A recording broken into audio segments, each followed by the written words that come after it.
Hi everyone, finally எங்களோட anniversary டேக்கு வந்தாச்சு. Monday அன்னைக்கு ட்ரெடிஷ்னல் லுக்கில் எங்கே போகணுன்னா கோயிலுக்கு தான் போகணும். எந்த கோயில்னால் மருதீஸ்வரர் டெம்பிளுக்கு தான் போயிருந்தோம். பூஜைக்கு தேவையான திங்ஸ் எல்லாத்தையுமே வாங்கிட்டு உள்ளே போனோடனே சாமி கும்பிட்டுட்டு விளக்கேற்றிட்டு சாப்பிட்றதுக்காக அன்னபூரணி மெஸ் அதுக்கு பக்கத்துலேயே இருக்குது, அங்கே தான் வந்தோம்.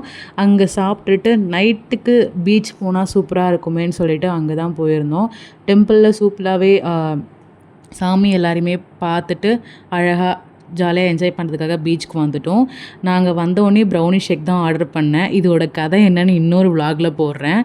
அதுக்குள்ளே முடிஞ்சிருச்சோ அப்படின்னு நினச்சா நைட்டு இவர் ஒரு சர்ப்ரைஸ் பண்ணிட்டாரு. எனக்கு பிடிச்ச கேக்கை ஆர்டர் பண்ணுறேன்னு சொன்னார். பட் நான் மறந்துட்டாருன்னு நினச்சி லைட்டாக கோவத்தில் தான் இருந்தேன். பட் ஃபைனலி நைட்டு 12 o'clock முன்னாடி கரெக்டாக சாக்கோ ட்ரஃபிள் கேக்கை கொண்டு வந்துட்டார். அதில் ஹார்ட்லாம் போட்டு பார்க்கவே சூப்பராக இருந்துச்சு. எங்களோட ஆனிவர்சரி செலிப்ரேஷன் இப்படி தான் இருந்துச்சு. இந்த 1 year எங்களுக்கு எப்படி போச்சுன்னே தெரில. பட் ஃபுல்லாக லவ்வோடு தான் போச்சு. இதுக்கப்புறமும் ஃபுல் லவ்வோடு தான் இருப்போம். ஸோ எங்கள் ஆனிவர்சரியை நாங்கள் இதே மாதிரி ஹாப்பியோடு தான் செலிப்ரேட் பண்ணோம். ஸோ உங்களுக்கு இந்த வீடியோ பிடிச்சிருந்துச்சுன்னா லைக் பண்ணுங்கள், கமெண்ட் பண்ணுங்கள், கண்டிப்பாக சப்ஸ்கிரைப் பண்ணுங்கள்.